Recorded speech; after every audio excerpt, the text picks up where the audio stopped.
हरे Krishna everybody. आज मैं आप लोगों से भगवत गीता से बहुत ही इम्पॉर्टेंट टॉपिक डिस्कस करूंगी कि what is the purpose of our life. हमारी लाइफ का पर्पस आखिर क्या है। बहुत सारे लोग कहते हैं कि अरे यार देख यार, आज मैं 40 साल का हो गया, कुछ कर ही नहीं पाया। उसको देख, उसने मर्सिडीज का खरीद ली है, उसने ऑडी खरीद ली है, उसके पास कितने पैसे हैं यार, देखो कैसे लैविश लाइफ जी रहा है। He is parting, he is living his life like a बिल्कुल यो मैन। बट मैं देखो यार, वही सिंपल रूटीन, सुबह उठना, शाम को ऑफिस से लौटना, वही स्कूटर बाइक। ऐसा नहीं है।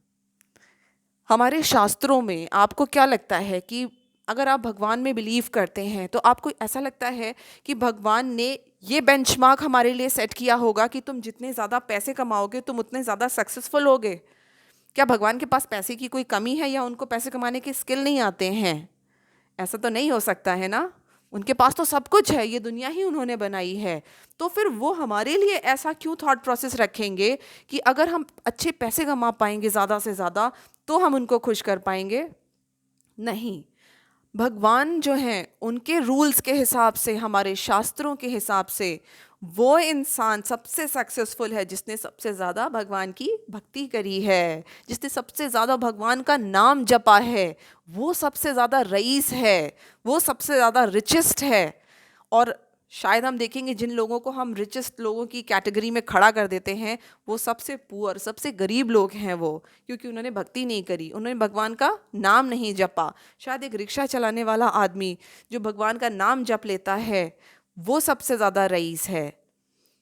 भगवान ने भगवत गीता में बताया है कि हम ये शरीर नहीं हैं, हम आत्मा हैं। आप भगवत गीता का चैप्टर 2 पढ़िए, उसमें कई श्लोक ऐसे हैं जिसमें भगवान ये अंकित कर रहे हैं, ये दिखा रहे हैं कि हम आत्मा हैं।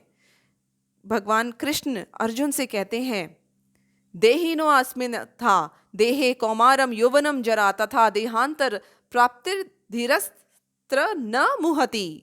जिस प्रकार शरीरधारी आत्मा इस शरीर में बाल्यावस्था से तरुण अवस्था में और फिर वृद्धावस्था में निरंतर अग्रसर होता है, उसी प्रकार मृत्यु होने पर आत्मा दूसरे शरीर में चला जाता है।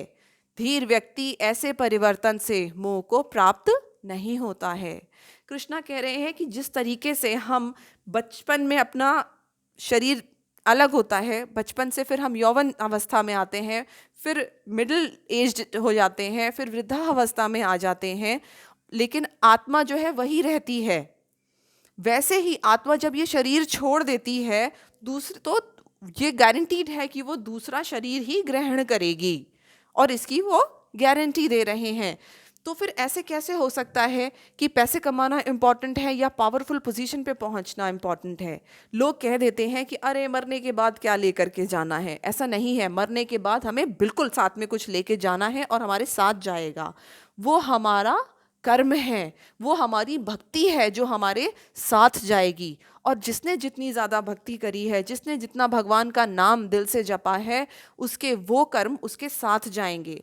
हमारे शास्त्र कहते हैं इस बारे में कि आप जो भौतिक knowledge, material full knowledge attain करते हैं, अगर आप डॉक्टर बन गए हैं, इंजीनियर बन गए हैं, आईएएस ऑफिसर हैं, तो ये नॉलेज तो आप भूल जाएंगे मरने के बाद। लेकिन अगर आप जो है भगवान की भक्ति कर रहे हो और आपने सर्टेन लेवल तक करी, उसके बाद आपकी मृत्यु हो गई, तो अगले जन्म में आपकी भक्ति फिर से वहीं से स्टार्ट होगी। तो आत्मा क्या कैरी कर सकती है, उस चीज़ को बटोरो, ना कि वो चीज़ जो कि यहीं रह जाएगी। बिल्कुल आपको पैसे कमाने चाहिए, बिकॉज कृष्णा कहते हैं कि बिना कर्म के तो निर्वाह ही नहीं है।